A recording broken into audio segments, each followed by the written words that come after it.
मैंने देखा था उन दिनों में उसे जब वो खिलते गुलाब जैसा था। उसकी पलकों से नींद छनती थी, उसका लहजा शराब जैसा था। उसकी जुल्फों से भीगती थी घटा, उसका रुख माहताब जैसा था। लोग पढ़ते थे खालो खद उसके, वो अदब की किताब जैसा था।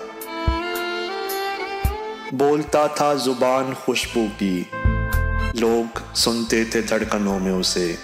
मैंने देखा था उन दिनों में उसे।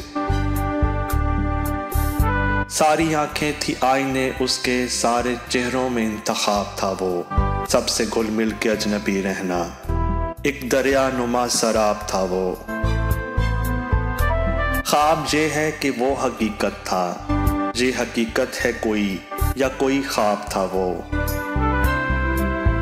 दिल की धरती पे आसमां की तरह, सूरते साया सहाब था वो।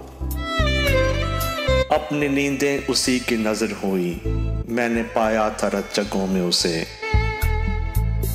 मैंने देखा था उन दिनों में उसे, जब वो हंस हंस के बात करता था, दिल के खेमे में रात करता था। रंग पड़ते थे आंचलों में उसे, मैंने देखा था उन दिनों में उसे। ये मगर देर की कहानी है, ये मगर दूर का फसाना है। उसके मेरे मिलाप में हायल, अब तो सदियों भरा जमाना है। अब तो यूं है कि हाल अपना भी दश्ते हिजरा की शाम जैसा है।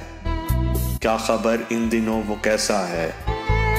मैंने देखा था उन दिनों में उसे, जब वो खिलते गुलाब जैसा था।